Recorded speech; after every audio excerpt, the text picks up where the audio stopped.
Ons is soos 'n oop boek voor God, Jaffa. Niemand kan ons lees soos hy nie en niemand ken ons soos hy nie.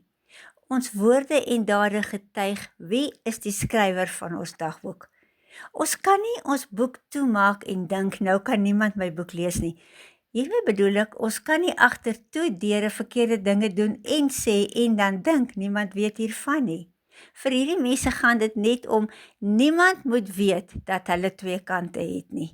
En hierdie mense hou Jaffa nie voor oë nie. Dit maak nie vir hulle saak dat hy van hulle donkerkant weet nie, solank mense net nie daarvan weet nie. By Jaffa is hulle geheim veilig en hulle voel goed daaroor. My hart is my lewensboek, my dagboek. Dit wat in my hart geskrywe staan, kom by my mond uit en wys in my dade. Dit wys wie se gesindheid ek het, Jaffa sin of Satan sin.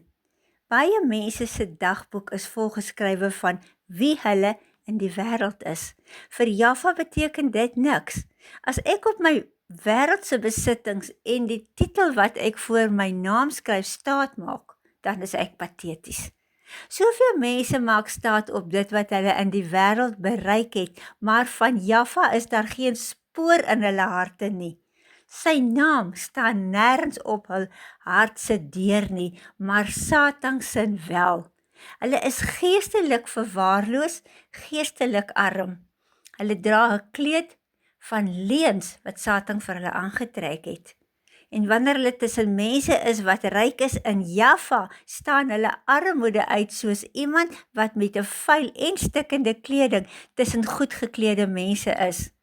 Hulle ag hulle self belangrik en sien neer op diegene wat 'n aardse armoede het, maar hemelse rykdom besit. Wie hulle in die wêreld is vir hulle belangriker as enige iets anders. Hulle is boemelaars wat voortboemel van die een wêreldbelang na die volgende. Wie in die wêreld vasgevang is 'n gevangene van Satan. Hulle dagboek se buiteblad en die inhoud verskil van 'n kind van Jaffa sin. Ek en jy kies wie die skrywer van ons dagboek moet wees. Ons kies wie in ons harte woon en ons kies wie se naam op ons hartsdeur staan. Wie se naam dra jy in jou hart? Want dit bepaal jou lot.